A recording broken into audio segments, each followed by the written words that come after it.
శాసనసభ ప్రవేశ ద్వారం ఇది.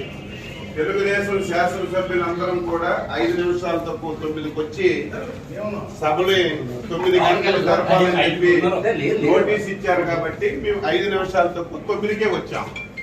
ఇప్పుడు 9:10 నిమిషాలు అయింది. శాసనసభ కనీసం బెల్ల కొట్టలేదు. ఎందుకు కొట్టలేదంటే లోపల వైసీపీకి చెందినటువంటి 3 శాసనసభ్యులు ఉన్నారు. అంటే ఈ ముఖ్యమంత్రి మీద, ఈ ప్రభుత్వం మీద వైసీపీ శాసనసభ్యునికి ఏం నమ్మకం ఉందో ఈ రోజు ఈ శాసనసభ సాక్షిగా ఈ రోజు తెలిసింది.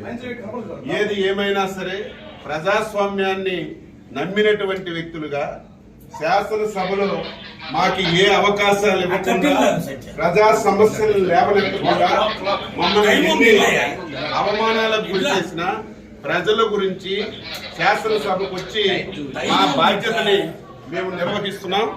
ఇంత దారుణం ఎప్పుడు కూడా లేదు. 9-8 నిమిషాలు అయింది.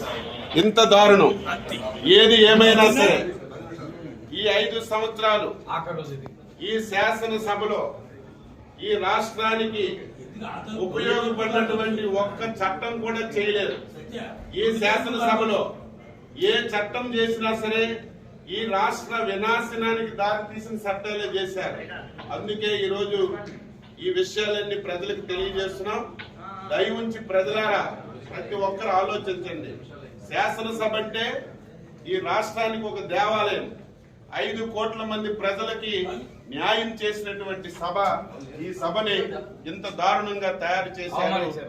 ఈ రోజు జగన్మోహన్ రెడ్డి ముఖం చూడాలన్నా, శాసనసభకు రావాలన్నా నీ శాసనసభ్యులే ఈ రోజు రావడం లేదంటే ఇప్పటికైనా సిగ్గు తెచ్చుకోమని చెప్పి సందర్భంగా కోరుతున్నాం.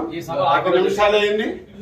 మేము ప్రజాస్వామ్యాన్ని నమ్మిన వాళ్ళగా శాసనసభని గౌరవించాలని 5 నిమిషాల తక్కువ 9కి వస్తే నీ అధికార పార్టీ సభ్యులు ఒక్కరు కూడా రాలేదంటే బుద్ధి తెచ్చుకో జగన్మోహన్ రెడ్డి అని చెప్పి